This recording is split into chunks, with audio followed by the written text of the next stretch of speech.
Pressure क्या होता है। तो एब्सोल्यूट प्रेशर क्या होता है इसको समझिएगा इस तरह से।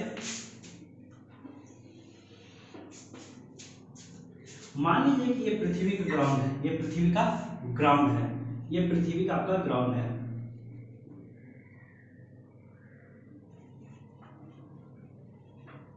इसी को हम एब्सोल्यूट मान लेते हैं, या इसी का एक और नाम है एक्चुअल।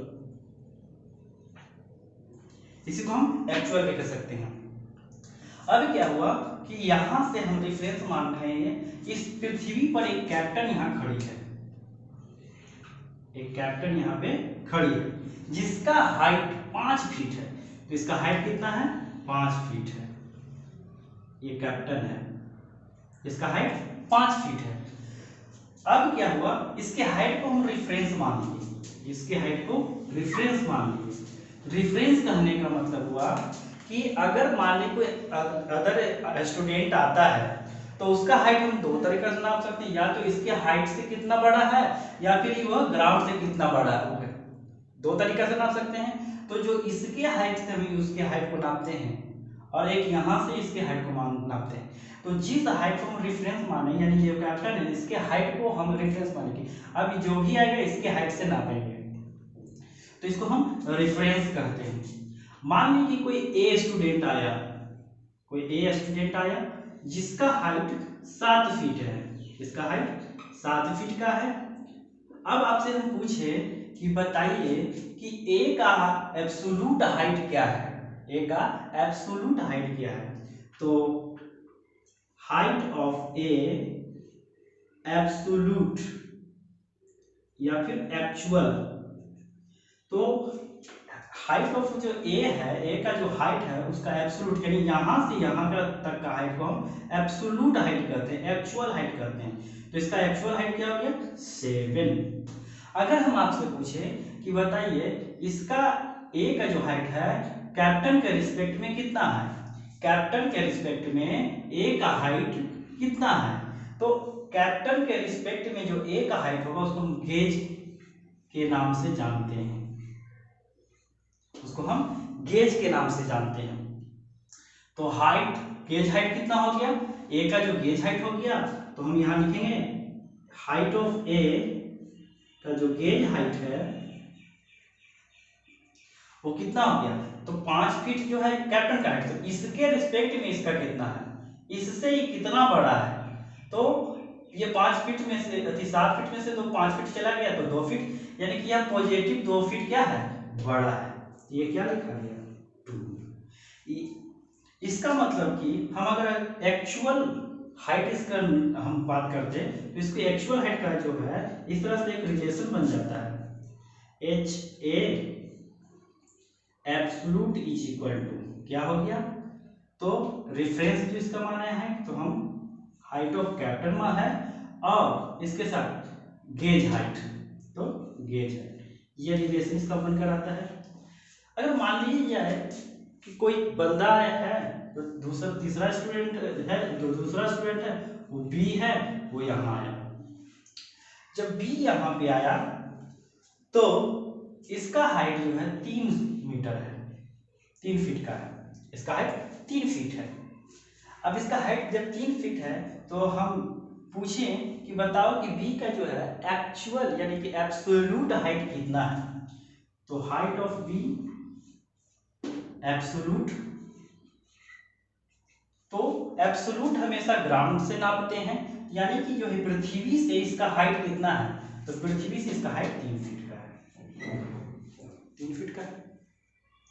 अगर हम पूछे कि इसका गेज हाइट कितना है, तो H equal to H height of B with respect to gauge, इसका कितना जो है, इसका गेज हाइट कितना है, तो गेज हाइट हमेशा रेफरेंस क्या करते हैं, रेफरेंस से नापते हैं। तो रेफरेंस यहाँ कैप्टन है, कैप्टन का हाइट 5 फीट है, तो 5 फीट के रिस्पेक्ट में यह कितना कम है, 5 फीट के रिस्पेक्ट में यह कितना कम है, तो 5 फीट के रिस्पेक्ट में यह -2 कम है, कितना कम है, -2 कम है। तो -2 कम है तो इसका गेज हाइट क्या हो गया, -2, -2। इसके जगह पे हम एक और चीज लिख सकते हैं, height of B vacuum equal to, जब हम वैक्यूम लिखेंगे यहां से माइनस हट जाएगा, यहां से माइनस हट जाएगा। क्यों हट गया इधर समझिएगा। अब हम प्रेशर पे रिलेशन करके हम वैक्यूम समझाकर आपको निगेटिव मार्क हटा के दिखाएंगे।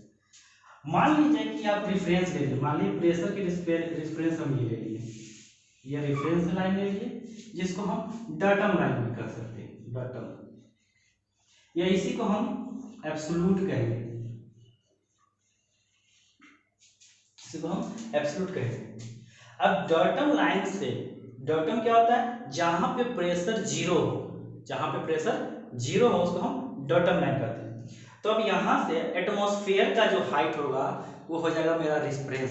जैसे यहाँ पे हमारा ग्राउंड से कैप्टन के हाइट को हम रिफरेंस माने थे, तो प्रेशर में जब हम बात करेंगे तो जो जीरो प्रेशर जहां होगा वहां को हम डायटम मानेंगे, और वहां से जो एटमॉस्फेयर होगा, एटमॉस्फेयर के जो एटमॉस्फेयर है उसको हम रिफरेंस मानेंगे। तो यहाँ से मान लें कि यहाँ पे आपका एटमॉस्फेयर है, ये एटमॉस्फेयर है, एटमॉस्फेयर जहां का जो है pressure 1 bar, P atmosphere equal to 1 bar,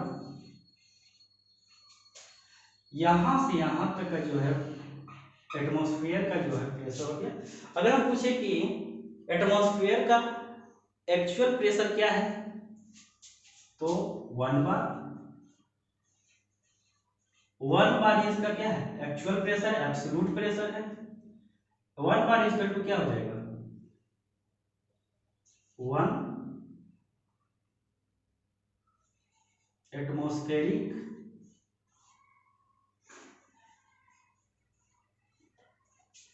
one bar equal to हो गया 1 एटमॉस्फेरिक प्रेशर बराबर यानी एक्चुअल प्रेशर, यानी कि जो आपका एटमॉस्फेयर है उस एटमॉस्फेयर का जो प्रेशर है 1 बार, वही प्रेशर उसका क्या कहलाया, एब्सोल्यूट प्रेशर कहलाया। ठीक है। अब मान लीजिए कि यहाँ पे कोई पॉइंट है जहां का प्रेशर, मान लीजिए इसका नाम ए है तो देते हैं, और यहाँ का pressure with respect to atmosphere, atmosphere के रिस्पेक्ट में इसका जो प्रेशर है वह पॉजिटिव 2 है, 2 बार इसके रिस्पेक्ट में, तो एटमॉस्फेयर के रिस्पेक्ट में इसका कितना है 2 बार है। तो अगर हम पूछें कि पॉइंट ए का जो है एब्सोल्यूट प्रेशर कितना हुआ, तो हम आपको यहाँ बताए थे कि एब्सोल्यूट जब भी नापते हैं तो सबसे ग्राउंड लेवल से नापते हैं, यहाँ से इस यहाँ तक के नाप लेते हैं। तो यहाँ पे जब हम एब्सोल्यूट को नापते हैं यानी कि जो प्रेशर को हम नापेंगे तो कहाँ से एब्सोल्यूट यानी यहाँ से नापेंगे, डॉटम लाइन से नापेंगे कि यहाँ का प्रेशर क्या है। तो हम अगर यहाँ बात करें प्रेशर ए क्या एब्सोल्यूट, एब्सोल्यूट तो कितना हो जाएगा, यहां से यहां तक का प्रेशर कितना है 1 atm 1 बार, और इसके रिस्पेक्ट में इसका कितना है तो यहां से यहां तक का 2 बार, यानी टोटल कितना हो गया 3 बार, यानी पॉइंट ए का एब्सोल्यूट प्रेशर कितना हो गया 3 बार हो गया। अगर पूछे कि पॉइंट ए का गेज प्रेशर कितना हुआ, तो हम आपको बताए थे यहाँ पे कि जो कैप्टन होगा उसके रिस्पेक्ट में हम जो नाप रहे थे हाइट उसको हम गेज हाइट के नाम से जानते थे। तो उसी तरह से जब हम प्रेशर की बात करेंगे तो एटमॉस्फेयर के रिस्पेक्ट में हम जिसका भी हाइट को हम मेजर करते हैं, जिनका भी हाइट को मेजर करेंगे एटमॉस्फेयर के रिस्पेक्ट में, उसी को हम लोग क्या कहेंगे गेज हाइट, यानी कि पीए गेज प्रेशर। तो गेज प्रेशर क्या हो जाएगा एटमॉस्फेयर के रिस्पेक्ट में इसका प्रेशर, तो एटमॉस्फेयर के रिस्पेक्ट में इसका प्रेशर कितना है 2 बार, 2 बार, तो एटमॉस्फेयर के रिस्पेक्ट में इसका प्रेशर 2 बार हो गया। तो यहां से एक रिलेशन बन के आता है क्या कि P एब्सोल्यूट बराबर